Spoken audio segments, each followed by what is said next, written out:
Hello friends, स्वागत है आपका यूटेरिया पे। मैं प्रवीण कुमार आप लोगों का स्वागत करता हूं। आज के इस वीडियो में जो है मध्यकालीन भारतीय इतिहास के क्रम में नेक्स्ट वीडियो। इससे पिछले वीडियो में हम लोगों ने देखा था कि कैसे भारत के क्षेत्र में इस्लामिक प्रवेश होते हैं। उसी क्रम में मोहम्मद बिन कासिम और इस्लाम धर्म के उदय को हम लोगों ने पिछले वीडियो में देख लिया है। उसके लिंक जो है आपको डिस्क्रिप्शन में दे दिए गए हैं, अगर आपने नहीं देखा है तो उसे ज़रूर देख लें। अब यहाँ से हम लोग आगे बढ़ेंगे और देखेंगे कि किस प्रकार से कुछ अन्य आक्रमणकारी भी भारतीय सीमा क्षेत्र में आक्रमण करते हैं और भारतीय सीमा क्षेत्र को प्रभावित करते हैं। इसमें से जो सबसे महत्वपूर्ण आक्रमणकारी के रूप में जाना जाता है वो जाना जाता है महमूद गजनवी। महमूद गजनवी से कई प्रश्न विभिन्न एग्जामों में पूछे जाते हैं। ऐसे में इस चैप्टर को अच्छे से समझना और पढ़ना जरूरी बन जाता है। तो आइए उसी चैप्टर को आगे बढ़ाते हुए आज हम लोग पढ़ेंगे स्पेशली गजनी साम्राज्य या यामिनी वंश के संबंध में क्या हुई थी परिस्थितियां। थोड़ा सा हम लोग उसको समझ लें तो इन सारे ऑब्जेक्टिव पॉइंट को याद करना बहुत आसान हो जाएगा। एक श्रृंखला में क्रम बना करके आपको यहाँ लिखा गया है, लास्ट तक देखने के बाद आपको ये निश्चित रूप से अपने आप ही याद हो जाएंगे। चलिए थोड़ा सा समझते हैं। तो हम लोगों ने कल पढ़ा कि अरब क्षेत्र में इस्लाम धर्म के उदय के पश्चात इस्लाम क्षेत्र से कई आक्रमणकारी भारत की सीमा की ओर प्रवेश करने का प्रयास करते हैं। इसके कई उद्देश्य थे, जैसे साम्राज्य विस्तार की इच्छा होना या धन लूटने की इच्छा होना या इस्लाम धर्म के प्रचार प्रसार की इच्छा होना। तो अलग अलग उद्देश्यों से अलग अलग शासकों ने भारतीय सीमा में प्रवेश करने का प्रयास किया। इसी क्रम में बाद में आकर के गजनवी ने भी भारतीय सीमा में प्रवेश करने का प्रयास किया। लेकिन उससे पहले हम लोग थोड़ा सा पढ़ेंगे गजनवी से पहले कि कैसे इस गजनी साम्राज्य का उदय होता है। तो अरब क्षेत्र से बढ़ते हुए इस्लाम धर्म का प्रसार जो है या इस्लाम साम्राज्य का प्रसार जो है वो भारत के अफगानिस्तान सीमा तक हो गया था। ऐसे में ईरान क्षेत्र में एक नए वंश का उदय होता है। उसी वंश को हम लोग गजनी साम्राज्य या यामिनी वंश के नाम से जानते हैं। कई बार पूछा भी जाता है कि किस वंश को यामिनी वंश कहते हैं या यामिनी वंश की स्थापना किसने की। तो यामिनी वंश कोई और वंश नहीं है बल्कि गजनी वंश को ही यामिनी वंश कहते हैं। एक वंश था वहाँ पे सामानिद वंश, और उसी वंश के शासक के एक दास के रूप में जो है अल्पतगीन वहाँ शासन करता था। और अल्पतगीन ने जो है गजनी क्षेत्र में एक नए वंश की स्थापना की और अपने वंश के आधार पर उसने एक नई परंपरा की शुरुआत कर दी थी। तो यहीं से शुरुआत होता है गजनी या यामिनी वंश का। इससे पीछे के डिटेल्स बहुत ज़्यादा ज़रूरी नहीं है आपको, खास करके पीटी एग्ज़ाम के लिए। जो भी पीटी आप पीसीएस आई जो भी दरोगा से रिलेटेड या एसएससी से रिलेटेड एग्जाम देते हैं उसमें इससे पीछे के ज़्यादा डिटेल्स आपको ज़रूरत नहीं पड़ेंगे। तो यहीं से हम लोग शुरू करेंगे और यहीं से जो मुख्य बिंदु हैं उनको देखेंगे। तो आइए सबसे पहले देखते हैं ये गजनी क्षेत्र के बारे में। गजनी साम्राज्य या यामिनी वंश के संस्थापक कौन थे? तो अल्पतगीन थे। इनका नाम याद रखिएगा। अल्पतगीन कौन थे? तो ये अपने पूर्व के जो शासक थे उसके दास थे। दास होने के बावजूद भी इसने एक अलग क्षेत्र में जाकर के जो है एक साम्राज्य की स्थापना की और उसी साम्राज्य का इसने नाम रखा गजनी साम्राज्य या गजनी वंश। चूंकि इसकी राजधानी गजनी थी इसीलिए इस वंश का नाम भी गजनी साम्राज्य के रूप में पड़ा। हालांकि इसे यामिनी वंश के रूप में भी जाना जाता है। अल्पतगीन के संबंध में बहुत ज़्यादा जानकारी की जरूरत नहीं है क्योंकि बहुत ज़्यादा प्रश्न अल्पतगीन से पूछे नहीं जाते हैं। अल्पतगीन जो था अब्दुल मलिक का दास था जिसने एक नए साम्राज्य की स्थापना की। उस साम्राज्य का नाम था गजनी या यामिनी वंश। तो इतना ही आपके लिए महत्वपूर्ण है। यहाँ से बस यही प्रश्न पूछा जाता है कि इस वंश के संस्थापक कौन थे। फिर अल्पतगीन का भी एक दास था जो काफ़ी महत्वपूर्ण है जिससे प्रश्न पूछे जाते हैं, वो है सुबुक्तगीन। हालांकि अल्पतगीन के मरने के बाद कई उसके पुत्र थे जो शासक बने, लेकिन अल्पतगीन वास्तव में इस अल्पतगीन का जो वास्तव उत्तराधिकारी बना वो बना था सुबुक्तगीन। क्यों बना था? क्योंकि सुबुक्तगीन पहले तो दास हुआ करता था अल्पतगीन का, लेकिन साथ ही साथ वह उसका दामाद भी था। तो सुबुक्तगीन ने उनके पुत्रों को हटाते हुए जो है गद्दी पर अधिकार कर लिया और वहाँ का शासक बन गया। और ये घटना 1977 की है। 977 ईस्वी में ये घटना घटित हुई थी जो कि बहुत ही महत्वपूर्ण है। तो यहाँ पे 2-3 बिंदु हैं जिनको आसानी से आप समझ सकते हैं कि गजनी वंश की स्थापना जो है अल्पतगीन ने की थी, लेकिन इस वंश में सुबुक्तगीन शासक कब बनता है? 977 ईस्वी में बनता है। और सुबुक्तगीन कौन था? तो वह अल्पतगीन का दास एवं दामाद था। उसने इस साम्राज्य के विस्तार में सबसे ज़्यादा योगदान दिया। तो प्रारंभिक तौर पे अगर सबसे ज़्यादा किसी ने गजनी वंश के विस्तार और उसके स्थायित्व पर जोर दिया तो वो सुबुक्तगीन था। सुबुक्तगीन ने आखिर क्या किया, चलिए उसको थोड़ा देखते हैं। तो पहले देख लेते हैं, अल्पगीन का दास या दामाद 977 ईस्वी में गजनी वंश का शासक बना।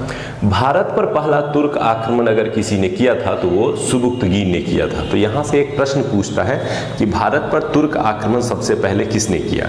अगर आपसे पूछा जाएगा कि भारत पर अरबों की ओर से सबसे पहला आक्रमण कौन किया था, तो आपने पिछली वीडियो में पढ़ा था कि मोहम्मद बिन कासिम वो पहला अरब क्षेत्र का आक्रमणकारी था जिसने सफलतापूर्वक भारत पर आक्रमण किया था।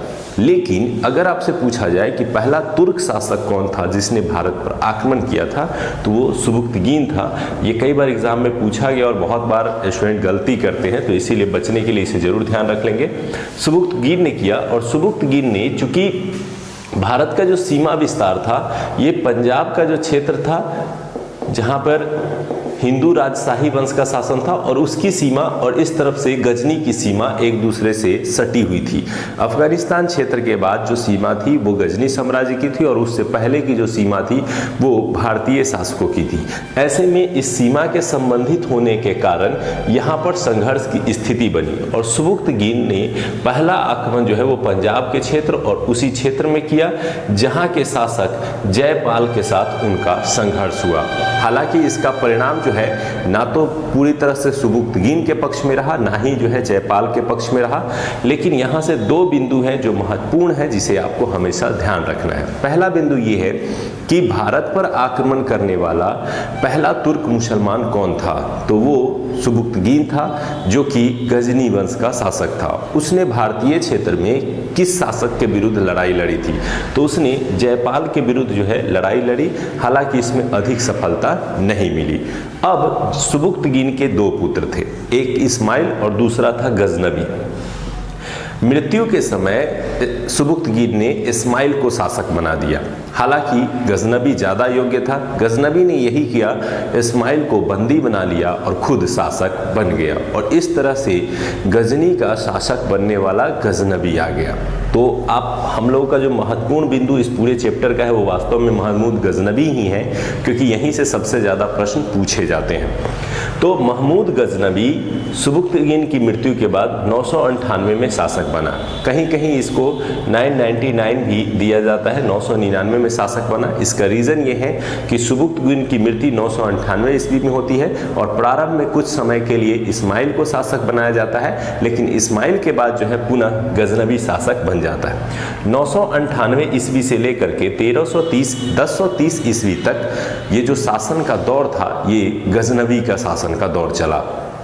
इस दौरान उसने कई आक्रमण भारतीय सीमा क्षेत्र की ओर किए जिसकी संख्या 17 बताई जाती है। तो इन्हीं महत्वपूर्ण बिंदुओं की ओर हम लोग बढ़ेंगे और इन प्रश्नों को देखेंगे कि आखिर यहाँ से कौन कौन से महत्वपूर्ण प्रश्न हैं जो गजनबी से जोड़ करके पूछे जाते हैं। तो आइए थोड़ा उसी को देखते हैं। सबसे पहले आते हैं कि सुबुक्तगीन का पुत्र गजनबी पिता की मृत्यु के बाद गजनी का शासक बना। हालांकि पहले जो है गजनी का शासक इस्माइल बना, हालांकि इस्माइल के हटा करके जो है गजनबी शासक बन गया था।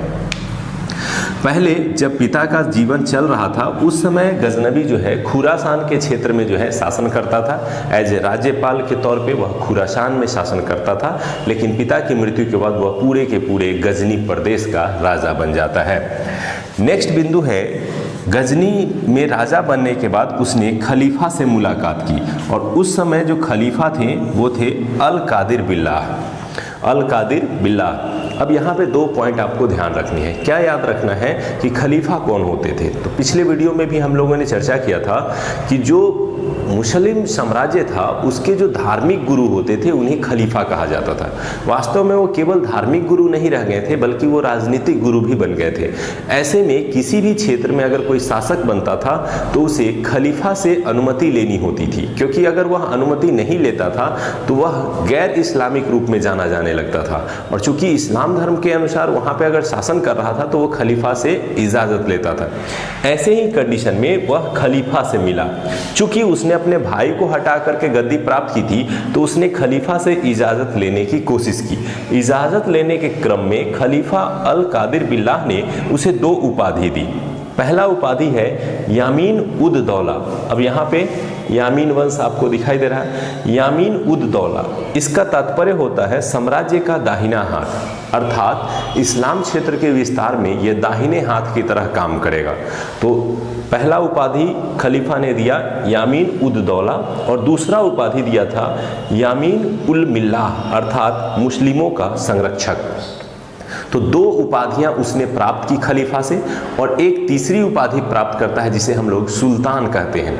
तो ये भी प्रश्न पूछा जाता है कि पहला मुस्लिम शासक जिसने सुल्तान की उपाधि धारण की थी वह महमूद गजनवी था। तो दो उपाधियां और एक जो है सुल्तान की उपाधि आप निश्चित रूप से याद रख सकते हैं, जिसे गजनवी को प्राप्त हुआ था खलीफा के माध्यम से। तो खलीफा अल कादिर बिल्लाह ने यामीन उद दौला एवं यामीन उल मिल्लाह की उपाधि तथा सुल्तान की उपाधि से वसूभूत किया था गजनवी को। तो ये कई इंपॉर्टेंट पॉइंट थे जो गजनवी से जुड़े हुए हैं, इनको निश्चित रूप से ध्यान रखेंगे। अब आगे आते हैं, गजनवी प्रथम शासक था जिसने सुल्तान की उपाधि धारण की थी। मैंने बताया बाद में चल करके यह परंपरा विकसित हो जाती है और कई भारतीय शासकों ने बाद में चल करके जो है सुल्तान की उपाधि धारण की थी। और फिर मुगल वंश का दौर आता है तो वहाँ पे बादशाह की उपाधि धारण की जाती है। खास करके सल्तनत युग जो हम लोग कहते हैं, सल्तनत युग की जो पढ़ाई करेंगे वो इसी सुल्तान शब्द से बना हुआ है। तो सल्तनत काल में अधिकांश शासकों ने सुल्तान की उपाधि धारण की थी। तो सुल्तान की उपाधि धारण करने वाला पहला शासक अगर कोई बना था तो वो बना था गजनवी। गजनवी को गजनी के नाम से भी जाना जाता है। सर हेनरी इलियट, इनका नाम याद रख सकते हैं। सर हेनरी इलियट एक इतिहासकार है। उनका मानना है कि गजनवी ने भारत पर 17 बार आक्रमण किए। और कई बार इतिहासकारों से जोड़ करके प्रश्न पूछे जाते हैं। तो जैसे कई बार एग्जाम में पूछा गया है कि भारत पर गजनवी द्वारा कितनी बार आक्रमण किए गए, तो 17 बार आक्रमण किए गए। और इसी प्रश्न को एक बार पूछ दिया गया कि भारत पर गजनवी ने 17 बार आक्रमण किए, इसके संबंध में किस इतिहासकार ने ठोस प्रमाण दिए हैं या किस इतिहासकार ने ये बात कही है कि गजनवी ने 17 बार आक्रमण किए हैं। तो सर हेनरी इलियट का नाम याद रखिएगा। सर हेनरी इलियट ने ही ये कहा है कि उसने 17 बार आक्रमण किए। हर आक्रमण का कुछ न कुछ उद्देश्य होता है। अब हम लोग यहाँ जानेंगे कि गजनवी ने जो आक्रमण किया उसके पीछे उसकी मंशा क्या थी, क्या उद्देश्य थे, किस उद्देश्य से उसने भारतीय सीमा में प्रवेश किया। मैंने कल भी आपको बताया था पिछले वीडियो में कि किसी भी इस्लामिक आक्रमण के पीछे प्रमुखतः दो उद्देश्य थे, एक धन लूटना और दूसरा था कि उस क्षेत्र में इस्लाम का प्रचार करना। आज हम लोग देखते हैं कि आखिर गजनवी के इस आक्रमण के पीछे क्या उद्देश्य थे। तो गजनवी के आक्रमण के पीछे केवल एक उद्देश्य था, धन की प्राप्ति करना। वह धन की प्राप्ति करने के उद्देश्य से ही भारत में प्रवेश करता है और खूब लूटपाट करता है। ऐसा माना जाता है कि उसको यह सूचना मिली थी कि भारतीय क्षेत्रों में राजाओं एवं मंदिरों के पास बहुत सारी अकूत संपत्ति जमा है जिसे वह प्राप्त कर सकता है। और इसी क्रम में वह बारी बारी से भारत आता है, विभिन्न मंदिरों, विभिन्न राजाओं को लूटता है और वापस लौट जाता है। एक प्रश्न यूपीएससी का ये पूछा गया है कि क्या उसकी यह भी मंशा थी कि वह साम्राज्य विस्तार करे। तो इसे याद रखिएगा कि उसका उद्देश्य कहीं से नहीं था कि वह साम्राज्य का विस्तार करे।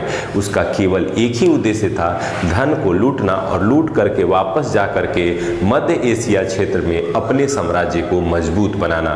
तो वो जिस गजनी प्रदेश से था उस साम्राज्य को निश्चित रूप से वो मजबूत बनाना चाहता था। वो भारतीय सीमा से आकर के धन प्राप्त करना चाहता था, लेकिन अपने राज्य को कभी भी भारतीय सीमा तक बढ़ाना नहीं चाहता था। अर्थात भारत के आंतरिक भागों तक साम्राज्य विस्तार करना उसका उद्देश्य नहीं था। तो यहाँ पर आप याद कर लेंगे कि उसके उद्देश्य में सबसे प्रमुख जो था वो धन को लूटना था। दूसरा था कि वह मध्य एशिया में जाकर के अपने शासन को मजबूत बनाना चाहता था, लेकिन साम्राज्य का विस्तार करना उसका उद्देश्य नहीं था। तो यहाँ पर याद रखेंगे कि साम्राज्य के विस्तारीकरण के लिए नहीं, बल्कि उसको धन की प्राप्ति के उद्देश्य से उसने भारत पर 17 बार आक्रमण किए थे। अब आते हैं प्रमुख आक्रमण की ओर। गजनवी ने कई आक्रमण किए जो कि लगभग 1000 ईस्वी से शुरू हो जाता है और 1027 ईस्वी तक चलते हैं। इस दौरान उसने 17 बार आक्रमण किए। कुल 27 वर्षों के दौरान उसने 17 बार भारत पर आक्रमण किए और हर बार लगभग उसको जीत ही मिली थी। तो सबसे पहला आक्रमण कब किया, कुछ इंपॉर्टेंट है आक्रमण जिनसे प्रश्न पूछे जाते हैं उनको मैंने संकलित किया है। तो पहला आक्रमण जो है उसने कब किया था ये प्रश्न पूछा जाता है। तो सबसे पहला आक्रमण उसने 1000 ईस्वी में किया था और किसके विरुद्ध किया था, तो पंजाब के क्षेत्रों में जो हिंदू शाही राजवंश था उसके विरुद्ध किया था, जिसके राजा थे जयपाल। इसमें उसने भारतीय सीमा प्रदेश पर केवल आक्रमण किया था, भारत के आंतरिक क्षेत्रों में आक्रमण नहीं किया था, केवल सीमा क्षेत्रों में किया। संघर्ष हुआ और गजनबी कुछ लूटपाट करके वापस चला जाता है, लेकिन पुनः 1001 ईस्वी में गजनबी वापस आता है और इसी जयपाल शासक के विरुद्ध संघर्ष करता है और जयपाल शासक के विरुद्ध संघर्ष करता है दूसरे आक्रमण के क्रम में, और इसमें जयपाल को पूरी तरह से वो पराजित कर देता है। परिणाम स्वरूप जयपाल काफ़ी परेशान हो जाता है और आत्मग्लानि से मरने लगता है। नतीजा ये होता है कि जयपाल ने आत्महत्या कर ली। यहाँ पर जयपाल को चाहिए था कि वो अपनी सेना को मजबूत बनाए और गजनवी को हराने के लिए रणनीतिगत रूप से प्रयास करे, लेकिन जयपाल चूंकि 2 बार लगातार हार चुका था इसलिए उसने अपने आप को ही खत्म कर देना ज़्यादा सही समझा। जयपाल ने यहाँ आत्महत्या कर ली थी। 1-2 बार प्रश्न जो है यहाँ से भी बन जाता है। यही जयपाल था जिसके विरुद्ध उसके पिता सुबुक्तगीन ने भी आक्रमण किया था। तो याद रखेंगे कि इसी के विरुद्ध यहाँ भी आक्रमण होता है। तो पहला दूसरा आक्रमण, दोनों ही आक्रमण जयपाल के विरुद्ध हुआ था। फिर छठा आक्रमण जो 1008-9 ईस्वी में हुआ, उस समय हिंदू शाही जो राजवंश था जो जयपाल के शासन में था, उसी जयपाल का पुत्र आनंद पाल जो है यहाँ का शासक बन चुका था। आनंद पाल भी यहाँ पर पुनः हार जाता है, लेकिन कहा जाता है कि इसी समय से जो गजनवी का आक्रमण था वह धन लूटने के साथ साथ दूसरे रूप में बदल जाता है। वो बदल जाता है मूर्ति भंजक के रूप में, अर्थात अब उसे मूर्तियां तोड़ना भी पसंद आने लगता है और कई हिंदू मंदिरों के मूर्तियों को वो तोड़ता है। तोड़ करके उसके पत्थरों को साथ में ले जाता है और उसको जो है ऐसे जगह पर यूज करता है जो कि हिंदू परंपरा के अनुसार उपयुक्त नहीं था। इसी क्रम में उसने कई और आक्रमण किए और इस दौरान उसने धन को लूटने के साथ साथ भारतीय मंदिरों को तोड़ना भी शुरू कर दिया। जैसे उसने 12वां आक्रमण किया 1018-19 ईस्वी में। उसने मथुरा के क्षेत्र पर आक्रमण किया, उसने कन्नौज के क्षेत्र पर आक्रमण किया, जो दोनों ही भारत में मंदिर क्षेत्र के रूप में प्रसिद्ध थे। और यहाँ के उस समय जो राजा थे वो प्रतिहार थे, जो राज्यपाल के अंतर्गत शासन हो रहा था। और इन क्षेत्रों में गजनवी ने आक्रमण करके कई मंदिरों को तोड़ा, लूटा और लूट करके वापस चले गए। तो इस तरह से कई आक्रमण हुए, जिसमें से कुछ महत्वपूर्ण आक्रमण को हमने सूचीबद्ध किया है, लेकिन टोटल आक्रमणों की संख्या उसकी 17 है, जिसे आप हमेशा याद रखेंगे। उसके बाद आते हैं 13वें प्रश्न की ओर, 13वें आक्रमण की ओर आते हैं, जो 1019-20 ईस्वी में हुआ था। ये हुआ था चंदेल राजा विद्याधर के विरुद्ध। तो विद्याधर के विरुद्ध हुआ था। यहाँ से एक प्रश्न जो सबसे महत्वपूर्ण है, जो कई बार पूछा गया है, कि गजनवी के हुए 17 आक्रमण में वह कौन सा आक्रमण था जिसका विरोध भारतीय शासक ने विधिवत रूप से किया और गजनवी को सफल नहीं होने दिया। तो वह राजा था विद्याधर, जो चंदेल राजा था, जिसने सफलतापूर्वक इसका विरोध किया और गजनवी को सफल नहीं होने दिया। तो ये प्रश्न बन जाता है कि 17वें आक्रमण में वह कौन सा आक्रमण था जिस आक्रमण में गजनवी सफल नहीं हो पाया था। तो वो था चंदेल राजा विद्याधर के विरुद्ध 1019-20 का वह आक्रमण, जिसमें गजनवी सफल नहीं हो पाया था। इन सभी आक्रमणों में जो सबसे महत्वपूर्ण आक्रमण है वो 16वां है। ये याद रखिएगा, कहीं कहीं आपको दिया जाता है कि जो सोमनाथ पे आक्रमण हुआ था वो 17वां आक्रमण था। ये गलत है। 16वां आक्रमण जो है वो हुआ था सोमनाथ के विरुद्ध। ये 1025 ईस्वी में हुआ था। ये डेट भी कई बार एग्जाम में पूछा गया है कि सोमनाथ मंदिर पर जो आक्रमण किया गया था गजनवी के द्वारा वो कब किया गया था। तो सोमनाथ मंदिर पर 16वां आक्रमण 1025 ईस्वी में किया गया और वहाँ के उस समय शासक भीमदेव या भीम प्रथम थे, जिनके नेतृत्व में वो पूरा शासन चलता था। सोमनाथ जो मंदिर था वो कहाँ था, तो यह एक शिव मंदिर था जो गुजरात के सौराष्ट्र क्षेत्र में जो है ये स्थित था। और उसी क्षेत्र के इस मंदिर के संबंध में यह जानकारी मिली थी गजनवी को कि यहाँ पर बड़ी संख्या में धन संपत्ति रखी गई है जिसे लूटा जा सकता है। गजनवी ने सोमनाथ मंदिर पर 1025 ईस्वी में आक्रमण किया और इसे लूटने का प्रयास किया। लूटने के क्रम में कहा जाता है कि उसने इससे पहले के जो 15 लड़ाइयाँ लड़ी थी उसमें उतनी संपत्ति नहीं प्राप्त हुई थी जितनी संपत्ति उसको केवल सोमनाथ मंदिर से प्राप्त हो गई। लगभग 20 लाख दिनार जो है वहाँ से उसको मुद्रा प्राप्त हुई, जिसे उसने ऊंट, घोड़ों आदि पर लाद करके वापस ले जाना शुरू किया।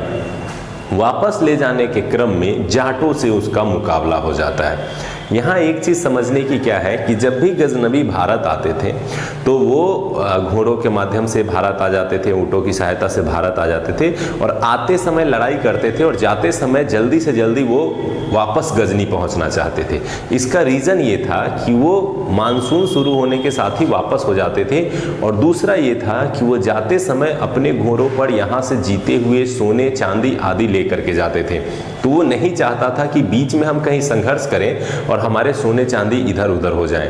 तो इसलिए वह सोने चांदियों को इधर से ले जाने के क्रम में बिल्कुल सहेज करके वो वापस गजनी ले जाना चाहता था। इस बार तो चूंकि उसने बहुत सारा सोना जीता था, ऐसे में वो इन सोनों को घोड़ों पर लाद करके वापस ले ही जा रहा था कि रास्ते में जाटों ने उनसे संघर्ष कर लिया और जाटों ने उनके कई घोड़ों को पकड़ लिया, सोने छीन लिए। लेकिन फिर भी बहुत सारे सोना लेकर के वापस जाने में सफल हो जाता है गजनवी। अब गजनवी वापस जाता है और यह प्लान करने लगता है कि जाटों को सबक कैसे सिखाया जाए, क्योंकि जाटों ने हमारे सोने छीन लिए हैं। और पुनः एक बार वापस लौटता है वह गजनवी 1027 ईस्वी में और यही था उसका अंतिम आक्रमण, 17वां आक्रमण। तो ये प्रश्न बनता है कभी कभी कि गजनवी का 17वां आक्रमण कब हुआ था, तो 1027 ईस्वी में हुआ था। किसके विरुद्ध हुआ था, तो जाटों के विरुद्ध हुआ था। जो कौन था, तो जाट जो भारत के जाट थे जिन्होंने सोमनाथ से लौटते समय उसके सोने छीन लिए थे। तो जाटों के विरुद्ध अंतिम आक्रमण किया था और पुनः उसमें उसको जीत मिली थी और फिर वो कुछ सोने लेकर के वापस चला गया। हालांकि कहा जाता है कि इन सभी आक्रमणों के पश्चात गजनवी पागल हो जाता है। वह उसके पास इतने सोने हो जाते हैं कि वह ले जाकर के कई निर्माण कार्य तो करवाता है गजनी प्रदेश में, लेकिन उन सभी सोनों को जिस रूम में वो रखता था उसी रूम में सोना शुरू कर देता है और सोने को देखता रहता है। दिन भर देखते देखते वो सोने देखते देखते वो इतना पागल हो जाता है कि उस रूम से बाहर नहीं निकलता है और करते करते 1030 ईस्वी में उसकी मृत्यु हो जाती है। तो इन सोने को जीतने के बावजूद भी लंबे समय तक उसका वो भोग वो कर नहीं पाया, जिसे वो जीतने में पूरा जीवन लगा दिया। उसके 3 साल बाद ही उसकी मृत्यु हो जाती है। तो आप याद रखिएगा कि गजनवी की मृत्यु कब हुई थी, तो 1030 ईस्वी में उसकी मृत्यु हो जाती है। बाद में गजनवी के वंशज उतने मजबूत नहीं होते हैं। गजनवी के पुत्रों में एक पुत्र को जो है वहाँ पे सत्ता दी जाती है, लेकिन वह भाग करके वापस आ जाता है और बहुत सारे सोने लेकर के वापस वह पुनः भारत आ जाता है। तो उससे प्रश्न नहीं पूछे जाते हैं, इसलिए मैंने केवल गजनवी तक के ही प्रश्नों का संकलन किया है। अब फिर से रिकॉल कर लेते हैं एक बार, फिर हम लोग आएंगे अन्य बिंदु की ओर। हम लोगों ने देखा कि गजनी क्षेत्र में अल्पगीन ने एक गजनी साम्राज्य की स्थापना की जिसकी राजधानी गजनी थी। इसका दास सुबुक्तगीन आया जो शासक बना 977 ईस्वी में और वह पहला तुर्क मुसलमान था जिसने भारत पर आक्रमण किया। उसके बाद उसका पुत्र महमूद गजनवी शासक बना जो कि प्रमुख आक्रमणकारी शासक के रूप में भारत में जाना जाता है। उसने भारत पर कुल 17 बार आक्रमण किए, जिसमें से कुछ आक्रमण महत्वपूर्ण हैं जिनसे प्रश्न पूछे जा सकते हैं। तो इन महत्वपूर्ण आक्रमणों को आपने यहाँ देखा, साथ ही साथ सोमनाथ मंदिर पर आक्रमण और उसके अंतिम आक्रमण को भी हम लोगों ने देखा और लास्ट में 1030 ईस्वी में गजनवी की मृत्यु हो गई। यहाँ तक जितने प्रश्न बनते हैं वो महत्वपूर्ण थे ही। इसके अतिरिक्त ये जो अन्य बिंदु सजाए गए हैं ये भी सबसे महत्वपूर्ण हैं। क्यों महत्वपूर्ण है, आइए देखते हैं।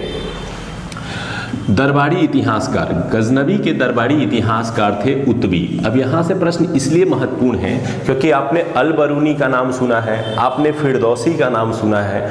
जब क्वेश्चन पूछा जाएगा कि दरबारी कवि कौन थे या दरबारी इतिहासकार कौन थे, तो ये याद रखिएगा उतबी थे। माफ कीजिएगा, दरबारी इतिहासकार कौन थे गजनवी के, तो ये उतबी थे। इनसे प्रश्न पूछा जाता है। उतबी की 2 रचनाएं हैं जिनसे प्रश्न आपसे पूछे जा सकते हैं, जैसे किताब उल यामिनी और तारीख ए यामिनी। यामिनी क्या है? तो यामिनी वंश। अब आपको यहाँ ध्यान रहेगा, आसानी से याद कर सकते हैं कि उतबी ने किताब उल यामिनी और तारीख ए यामिनी वंश की किताब की रचना की है। तो यहाँ से ये प्रश्न बनते हैं, इसलिए आप इसे ध्यान रखेंगे। इसके अलावा गजनवी के साथ 11वीं सदी में जब वह भारत आया, पहले वो उतबी को लेके आया था, फिर फिरदौसी के लेके आया था, फिर वह जो है वो अल बरूनी को लेकर के भी भारत आता है। तो 11वीं सदी में जो आक्रमण उसने भारत में किए, उस आक्रमण के दौरान अल बरूनी को लेकर के वो भारत आया। भारत में रहने के दौरान अल बरूनी ने भारत के सामाजिक सांस्कृतिक जीवन को देखा और उससे काफ़ी प्रभावित हुआ। कहा जाता है कि उसने भारतीय सामाजिक जीवन से इतना प्रभावित हुआ था कि उसने किताबुल हिंद में बहुत सारी सामाजिक मान्यताओं का वर्णन जो है किया है। इसके अतिरिक्त वह भारतीय दर्शन ज्ञान विज्ञान से इतना प्रभावित हुआ कि उसने कई भारतीय ज्ञान विज्ञान की किताबों का अध्ययन किया, उसने संस्कृत का अध्ययन किया, उसने विभिन्न भाषाओं में लिखी गई पुस्तकों का अध्ययन किया और फिर उसका रूपांतरण करने का भी प्रयास उसने किया था। तो आइए उन्हीं बिंदुओं को देखते हैं। तो गजनवी के साथ 11वीं शताब्दी में अल बरूनी भारत आया। उसने किताब उल हिंद, इसको तहकीक ए हिंद के नाम से भी जाना जाता है, इसे आप याद रखेंगे। उसने किताब उल हिंद या तहकीक ए हिंद की रचना की, जिससे तत्कालीन भारतीय सामाजिक एवं सांस्कृतिक जीवन की जानकारी मिलती है। ये प्रश्न पूछा जाता है और कई बार पूछा गया है कि किताबुल हिंद जो रचना है अल बरूनी की, उससे मुख्यतः भारतीय जीवन के किस क्षेत्र पर प्रकाश पड़ता है? राजनीतिक जीवन पर, सामाजिक सांस्कृतिक जीवन पर, आर्थिक जीवन पर, धार्मिक जीवन पर? तो सामाजिक सांस्कृतिक जीवन पर जो है सबसे ज़्यादा जानकारी जो है मिलती है किताबुल हिंद के माध्यम से। इसके अलावा पुराणों का अध्ययन करने वाला वह पहला मुसलमान था जिसने भारतीय जो धार्मिक ग्रंथ थे पुराण, उसका उसने अध्ययन किया और वहाँ से जानकारी प्राप्त की। इसके अलावा उसकी जो अरबी में लिखी गई कि तहकीक ए हिंद थी, जिसे किताबुल हिंद भी कहा जाता है, वो अरबी भाषा में उसने लिखी। तो अरबी भाषा का बाद में रूपांतरण किया गया और रूपांतरण करने वाले में अंग्रेजी में जो इसका अनुवाद किया गया वो साचाऊ ने किया, क्योंकि अल बरूनी की रचना थी और अरबी में रचना थी। ये कई बार प्रश्न बनता है। इसका रूपांतरण इंग्लिश में अगर आपसे पूछा जाए तो साचाऊ ने किया है, और अगर आपसे पूछा जाए कि हिंदी में इसका रूपांतरण किसने किया है या अनुवाद किसने किया है, तो रजनीकांत शर्मा ने किया है। इनसे प्रश्न कई बार आपको देखने को मिल जाएंगे और पूछे जाएंगे, इसलिए महत्वपूर्ण है, इसे जरूर याद रखेंगे। अब आते हैं फिरदौसी। फिरदौसी जो कि एक महत्वपूर्ण लेखक के तौर पे गजनवी के दरबार में रहते थे। कई बार प्रश्न में पूछा जाता है फिरदौसी किसके दरबार में रहते थे, तो गजनवी के दरबार में। इसने एक महत्वपूर्ण रचना शाहनामा की रचना की है। ये कई बार क्वेश्चन पूछा जाता है। शाहनामा एक फारसी लैंग्वेज में लिखी गई पुस्तक है जिसे अफगानिस्तान की महाभारत के रूप में भी जाना जाता है। तो फिरदौसी जो जिसने शाहनामा की रचना की, उस फिरदौसी को एक टाइटल दिया जाता है, इसे पूर्व का होमर कहा जाता है। तो कई बार ये प्रश्न पूछा गया है कि पूर्व के होमर के नाम से कौन से लेखक प्रचलित रहे हैं, तो फिरदौसी प्रचलित रहे हैं जो गजनवी के दरबार में रहते थे। इसके अलावा एक और लेखक आप याद रख सकते हैं, बैहाली। ये बैहाकी जो थे ये भी गजनवी के दरबार में रहते थे और इसने सुबुक्तगीन का इतिहास लिखा है जिसे तारीख ए सुबुक्तगीन के नाम से जाना जाता है। तो तारीख ए सुबुक्तगीन की रचना किसने की है, तो बैहाकी ने की है। ये एक पॉइंट आप याद रख सकते हैं। तो 4 लेखक आपको याद रखने हैं, एक उतबी, और उतबी से ये आप पॉइंट याद रख सकते हैं। इसके अलावा अल बरूनी, उसके बाद फिरदौसी और लास्ट है बैहाकी जिसने तारीख ए सुबुक्तगीन की रचना की है।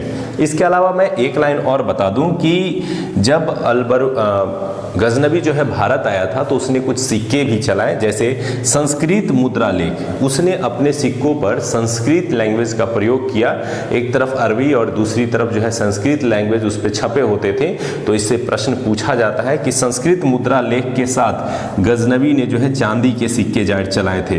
तो ये पूछा जा सकता है कि उसने संस्कृत में लिखी हुई किस प्रकार के सिक्के चलाए, तो चांदी के सिक्के।